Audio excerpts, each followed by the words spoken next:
पुण्यात्मा, आप परमात्मा पर विश्वास रखना।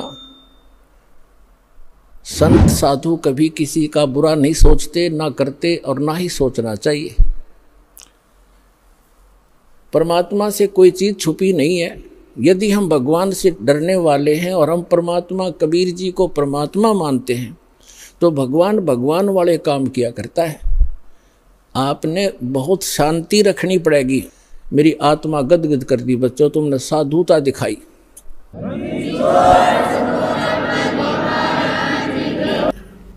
सुन रामानंद राम हम और मैं बावन नरसिंह। कहती है लीलाएं मैंने ही की थी। Kabir is God. बोलो सतगुरुदेव की जय हो।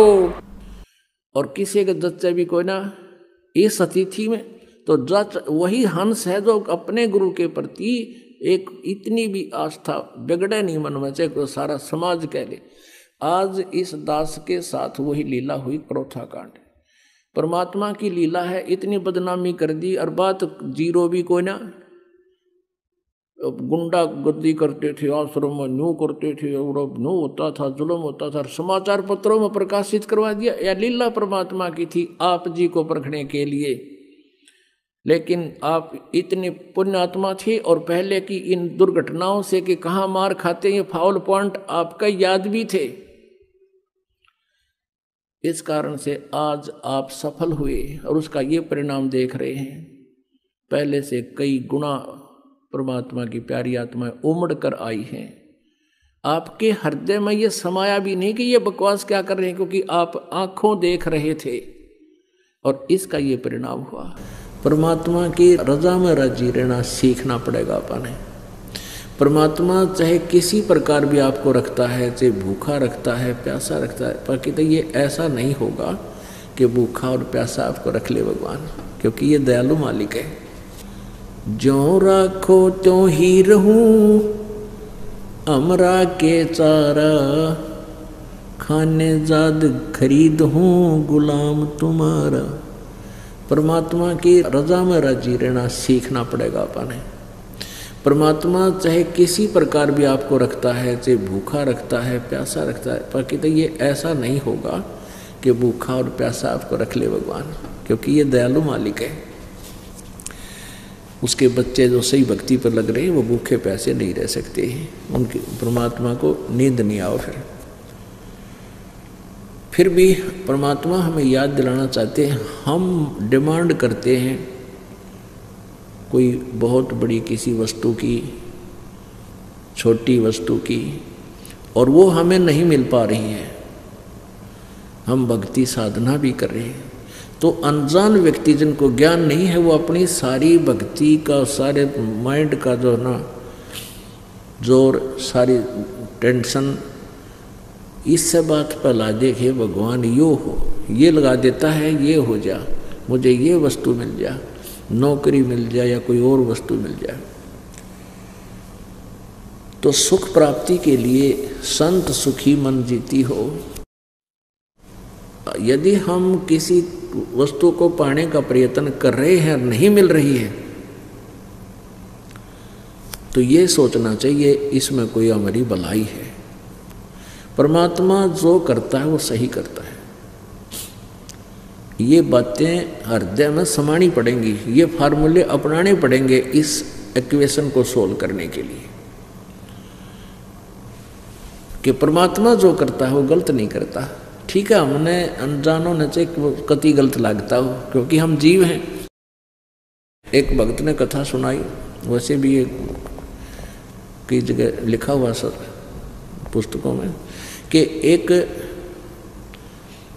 राजा था और राजा का मंत्री, राजा और राजा का मंत्री ये दोनों ही पहले धार्मिक लोग होते ही थे। और वो एक स्वाभाविक बात है, जो उच्च पोस्ट प्राप्त होते हैं, राजा होते हैं, ये पिछले जन्मों के भक्ति साधना से ही होते हैं। इनके अंदर भगवान का थोड़ा बहुत डर बना ही रहता है।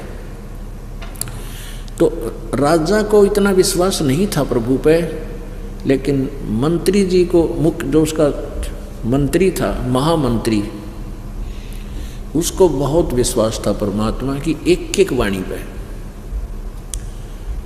एक दिन राजा अपने खड्ग की, अपनी तलवार की धार चेक कर रहा था, किसी से बातें कर रहा था और महामंत्री वहां खड़ा था।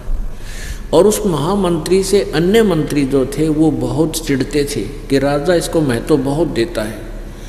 आगे पीछे से राजा के कान भी भरते थे कि ये महामंत्री आपका अच्छा नहीं है, ये आपका जो है हितैषी नहीं है, हमने इसके बारे में ऐसा सुना। लेकिन राजा नहीं मानता था, क्योंकि राजा ये मानता था कि धार्मिक आदमी है, भगत आदमी है, गलत नहीं हो सकता, ये ईर्ष्यावश बोल रहे हैं। तो एक दिन वो मंत्री अन्य और महामंत्री और राजा खड़े थे और तलवार की धार को ऐसे वैसे हाथ लाकर यूं चेक करते हैं। राजा का बातों में ध्यान हो गया और वो धार तलवार की इतनी तेज होती है, उंगली कट गई राजा की। और राजा ने कहा अरे मर गया मैं तो, भाई नाश हो गया। तो महामंत्री ने कहा कि बहुत अच्छा हुआ। अब राजा की तो 100 पे सुई गई कि देख निकम्मा आदमी, मेरी उंगली कट गिरी, उन्होंने कहा है बहुत अच्छा हुआ। तो उसके फिर वह बात भी खटक गई कि ये मंत्री ठीक क्या करते कि ये दुश्मन है मेरी उंगली कटी, ये खुशी मना रहा है, उन्होंने कहा बहुत अच्छा हुआ। राजा ने कहा कि इसको जेल में डाल दो, वो कैद में डाल दिया।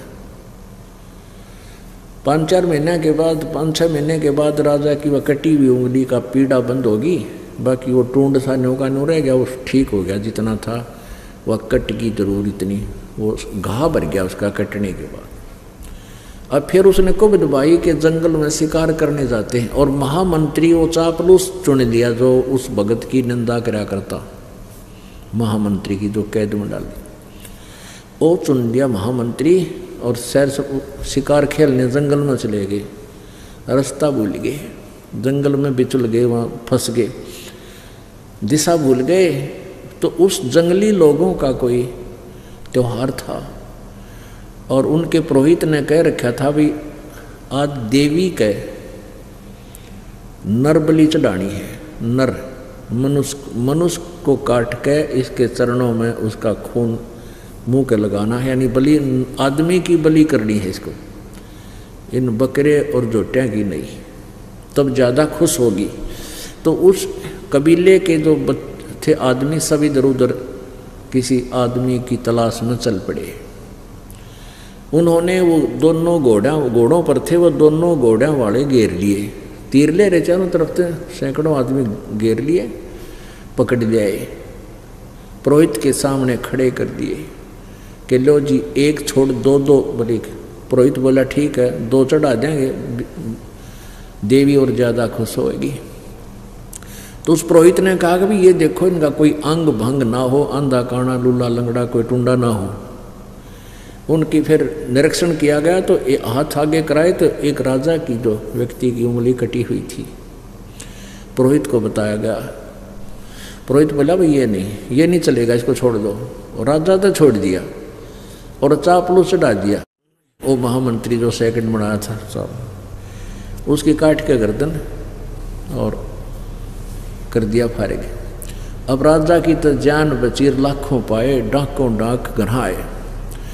घर आकर उसने रास्ते में 100 बार शुक्र मनाया कि उस दिन महामंत्री सही कह रहा था भगत जी, अरे आंगली कटी तो बहुत अच्छा गया, ओए होए ये तो उंगली ना कट रही होती तो जान गई थी मेरी। अब उसने सबसे पहले आते ही उस महामंत्री को जो कैद कर रखा था उसको कैद मुक्त किया, बरी कराया। और फिर उससे कहा भगत जी आपको मैंने पीड़ा दी, इसकी क्षमा करना, आपकी वो बात आज सत्य सिद्ध हुई। आप कह रहे थे ना उंगली कटी, तो आपने कहा था बहुत अच्छा हुआ भाई, मेरे लिए तो घना अच्छा हो गया, उंगली कट गई, उंगली कटने से मेरी जान बच गई। फिर उसने प्रश्न किया राजा ने उस महामंत्री से कि मेरे लिए तो अच्छा हो गया, मेरी उंगली कटने से मेरी जान बची, तो आपके लिए क्या अच्छा हुआ, ये 6 महीने की कैद भोगनी पड़ेगी। ने बोला मेरे लिए मेरी जान बच गई ना, मैं तेरे साथ होता वहाँ मेरी बलि चढ़ाओ। तो आज तो कहते हैं परमात्मा जो करता है सत्कर मान लेना, ये चाहे कथा हो लेकिन ये सत्य है। हमने इतना विचार करना पड़ेगा इस मार्ग पर अगर कदम रखना है, तब हम 2 कदम चल पाएंगे। नहीं तो काल के इतने झंझट हैं, पता नहीं के डिमांड, छोटे मोटे कष्ट आ भी जाएंगे। कहते हैं संत शरण में आने से आई टले बला, और जय माथे में सूली होवा काटे में टल जा। यानी भाग्य में जय सूली यानी मृत्यु हो तो काटे में टल जा।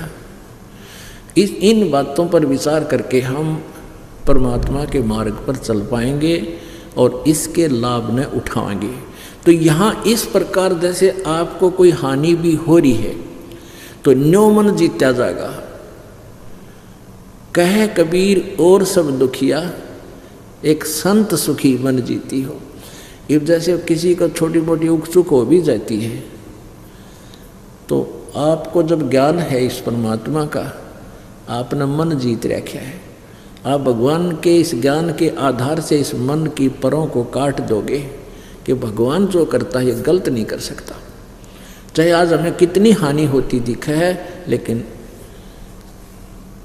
परमात्मा जो कर रहे हमारे हित में है। यदि हम अपने नियम पर धर्म कर्म पर ठीक हैं, और यदि हमने अपना धर्म कर्म में बिगाड़ रखा है, नामखंड कर रखा है, मर्यादा भंग कर दी, तो फिर तो वो हानि स्वाभाविक सही हो रही है आपको। फिर उसमें भगवान का रोल खत्म हो गया, आपकी किस्मत चल रही है।